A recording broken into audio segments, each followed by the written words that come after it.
네, 안녕하세요. 오늘은 현대인들의 큰 걱정이라 할 수 있는 스트레스, 이 스트레스 전문가 중에 아주 권위적인 학자 고라니 선생님을 한번 모셔보도록 하겠습니다. 고라니 선생님 나와주세요. 네, 안녕하세요. 현대인들의 스트레스와 함께 싸우는 스트레스 파이터 고라니입니다. 네, 선생님.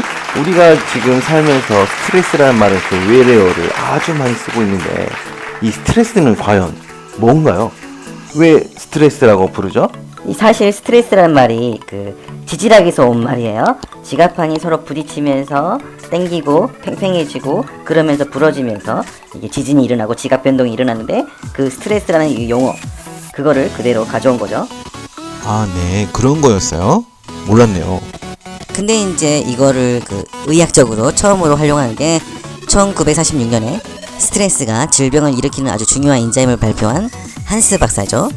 1946년이요? 그렇게 역사가 오래된 거였어요? 사실 연구는 이보다 훨씬 더 전에 1936년부터 시작했던 헝가리의 내분비학자 한스 교수가 시작했던 실험인데요. 근데 이 사람이 이제 소의 난소에서 그 호르몬을 추출해서 쥐한테 계속 투여를 해봤어요. 근데 궤양이 생기고 면역체계가 망가져서 금방 죽어버리는 거예요. 그래서 이상하다라고 생각해서 뭐 여러가지 소의 콩팥에서 호르몬을 빼서 주입을 해보고 뭐 여러가지 해봐도 다 금방 끔찍하게 죽어버리는 거예요. 근데 이제 실험을 하면 효과가 좋은 곳도 있고 안 좋은 곳도 있고 이래야 되는데 애들이 다 죽어버리는 거예요. 실험이 안 돼. 이렇게 몇 년을 실험을 해도 결과가 같으니까 이 양반이 불현듯 건강 악화의 원인이 호르몬이 아니라 이 쥐들이 정해진 상황, 이런 상황이 문제가 있는 건 아닐까 하고 의심을 시작하기 시작했죠. 갑자기 아무 생각 없이 듣고 있었는데 이야기가 재밌어지네요. 그래서 어떻게 됐어요? 실험을 달리 해본 거죠. 시끄러운 소리를 계속 들려주거나 아니면 하루 종일 뺑뺑이를 돌리거나 더운 곳에 계속 두거나 추운 곳에 계속 두거나 이렇게 호르몬이 아니고 정신적으로 계속 뭔가를 이렇게 프레셔를 주는 거죠. 그랬더니 진짜로 그랬던 쥐와 그렇게 하지 않았던 쥐를 비교해보니까 이렇게 정신적으로 계속 프레셔를 줬던 쥐는 금방 죽어버린 거예요. 근데 선생님, 정신적으로 이렇게 프레셔나 고통을 주는 것 같은데 뺑뺑이나 무슨 그런 거는 좀 육체적인 거 아닌가요? 네, 사실은 뺑뺑이나 이렇게 육체적으로 고통을 주는 것뿐만 아니고 척추를 잘랐다가 바늘을 머리에 꽂았다가 여러가지 이렇게 실험을 많이 했었어요. 근데 이런 결과로 봐서는 그런 빨리 죽는 그런 결과가 나왔지만 이 과정에 있어서는 단지 정신적인 스트레스, 정신적인 것만 이렇게 고통을 주었다고 볼 수 없는 거죠. 근데 이제 이 한스 박사는 초점이 호르몬이 아니라 호르몬 외적인 요소에 있어서 쥐가 죽는 그런 결과를 이제 스트레스라고 발표를 했는데 이걸 아주 주의 깊게 본 회사가 있었어요. 이런 스트레스에 대해서 관심을 가졌던 회사라고 하면 어떤 회사죠? 어딜까요? 한번 맞춰보세요. 스트레스하고 관계가 있으니까 술 회사? 맞나요? 정답하고 가깝습니다. 술 회사는 아니고 담배 회사로부터 크게 환영받았던 연구였죠. 맞네요. 역시 담배 회사. 우리 담배를 피면 스트레스가 없어진다, 스트레스를 받으니까 담배를 핀다, 이런 얘기 많이 하는데 이 말이 그럼 그때 생긴 거네요? 꼭 그런 건 아니지만 그때 이제 담배 회사에서 전폭적인 지원을 받아서 이 사람이 연구를 많이 했어요. 이 한스 교수는 실제로 미국 의회에 나와서 담배를 피우는 것이 이 스트레스 관리에 도움이 된다고 증언까지 하기 시작했죠. 그래서 아마 그 이야기가 지금까지 하고 있는 것 같아요. 그래도 스트레스라는 걸 발견했으니까 지금 우리 현대인들에게도 이 병명이나 원인 이런 거에 다 스트레스가 원인이라는 그런 걸 힌트를 줬으니까 정말 위대한 업적이라고 생각할 수도 있겠네요. 네, 스트레스의 아버지라고 불리우는 이 사람의 이론은 지금까지도 아주 큰 영향을 미치고 있는데 사실 한 가지 맹점이 있죠. 그게 뭐예요? 일단 이 실험의 실험체는 사람이 아니고 쥐새끼예요, 쥐새끼. 이게 쥐에 대한 결론을 사람한테 무리하게 적용시켰다는 그런 오류가 있죠. 이게 실제 임상 실험에서도 밝혀지듯이 스트레스가 건강에 나쁘다는 것을 누구나 인정하는 사실이지만 스트레스가 정말 우리에게 모든 나쁜 결과만 가져다 주느냐, 이거는 이제 밝힐 수가 없는 거죠. 근데 선생님, 스트레스가 몸에 안 좋다는 건 누구나 다 아는 사실 아닌가요? 네, 꼭 그렇지는 않습니다. 요즘에는 연구가 많이 진행이 되어서 이 스트레스를 받았을 때 좋은 영향, 좋은 이면도 많이 있다고 요즘에 연구 결과가 많이 나오고 있어요.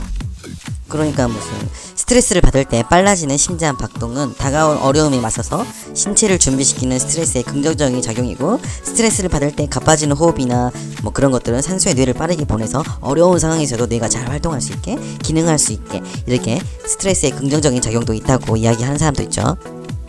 그러고 보니까 뭐가 스트레스고 뭐가 스트레스가 아니고 좀 애매모호한 부분이 없지 않아 있네요. 네, 바로 그겁니다. 우리 현대인이 지금 이 스트레스와 싸워 나가기 위해서는 스트레스를 받는다라고 일방적으로 생각하는 게 아니라 지금 주어진 환경도 이 스트레스가 아니다라고 생각하는 게 아주 중요하죠. 나한테 보다 긍정적인 그런 에너지를 주는 그런 자극이다라고 이렇게 생각하는 게 아주 중요해요. 우리가 쉽게 말해서 위약 효과, 플라시보 이펙트라고 하잖아요. 뭐 가짜 감기약을 주고 이게 감기약이에요라고 하면 진짜 감기약 같은 그 효과를 나타내는, 우리가 생각하기에 따라서 이게 스트레스가 될 수도 있고, 이게 그 뭐랄까 우리 삶을 자극하는 에너지가 될 수도 있고, 이렇게 되는 거죠. 그럼 그게 지금 우리 현대인이 스트레스를 이기는 방법이라고 이야기하시는 건가요? 네, 저도 그 생각에 동의합니다. 그 스탠포드의 건강심리학자 캐럴린 맥고니걸이라고 하는 그 학자가 있어요. 그 학자가 쓴 책을 보면 스트레스하고 친구가 되자 이런 이야기를 하고 있는데, 실제 그 책을 보면 참 많은 도움이 될 것 같다고 생각합니다. 혹시 시간 있으시면 비타쇼유님도 한번 책 한번 읽어보세요. 이 마음먹기에 달려있다 라고 하는 것을 반영하는 연구 결과는 정말 많이 있죠. 예를 들어서 그 옛날에 미국의 한 교수가 그 호텔에서 일하는 사람들, 그 하우스키퍼라고 하는데 그 배팅을 하거나 청소를 하거나 이렇게 빠른 시간 내에 여러 방을 청소해야 되는 육체적으로 아주 고된 일을 하는 사람들이 있는데, 이런 사람들이 건강, 뭐 혈압, 체중, 체지방을 체크해 보니까 일반 회사원하고 별반 다를 게 없었어요. 근데 이제 이런 운동을 하는 것은 동작 하나하나마다 칼로리를 소비하고 이게 운동이다, 그렇게 이제 선전하는 포스터를 7개 호텔 중에서 4개 호텔에 이제 하우스키퍼들한테 전달을 했어요. 그리고 한 달 정도 지나고 다시 그들을 찾았는데 결과가 정말 놀라웠죠. 자신들이 매트를 들어 올리고 이불을 털고 뭐 이랬던 그런 일들이 1시간에 300칼로리를 소비하는 활동이고, 이거는 무슨 웨이트 트레이닝, 뭐 에어로빅, 테니스 이렇게 맞먹는 강도의 노동이다, 이게 운동이 된다 라고 인지했던 그룹은 정말로 체지방과 살이 빠졌어요. 오호, 재밌네요. 그러면 치맥을 먹고 이건 살이 안 찐다 라고 생각하면 살이 안 찌겠네요? 그것도 심리적으로 어느 정도 작용을 한다고 보죠. 왜냐면 그 예전에 칼로리가 높은 음료하고 칼로리가 낮은 음료를 이제 보여주면서 숫자만 달리게 하고 마시게 했었을 때, 칼로리가 높은 음료를 마셨던 사람은 만족감을 많이 느끼지만 칼로리가 낮았던 그 음료를 마셨던 사람들은 허기짐을 느꼈다, 뭐 이런 그런 연구 결과가 있어요. 하지만 이제 진짜 치킨 같은 경우는 이제 높은 칼로리는 이제 그 부정할 수 없는 사실이고, 이거를 이제 어떻게 받아들이냐에 따라서 좀 더 악영향을 미칠지 아니면 긍정적인 요소도 있을지, 이거는 마음먹기에 달려있겠죠. 예를 들어서 이거 먹으면 살찌는데 라고 하면서 스트레스를 받으면서 먹는 건 정말 안 좋다고 볼 수 있겠죠. 네, 아무튼 오늘 지금 시간이 없어서 여기까지 해야 될 것 같은데, 선생님의 이야기를 들어보니까 이 스트레스라는 게 꼭 나쁜 건 아니다, 이게 가장 중요한 거네요. 그리고 스트레스라고 생각하는 게 제일 나쁘다. 그리고 제 생각을 하나 덧붙이자면, 그 스트레스라는 단어를 너무 의식하면 스트레스를 더 받는 것 같아요. 그냥 아무 생각 없이 사는 거, 그게 최고라고 생각합니다.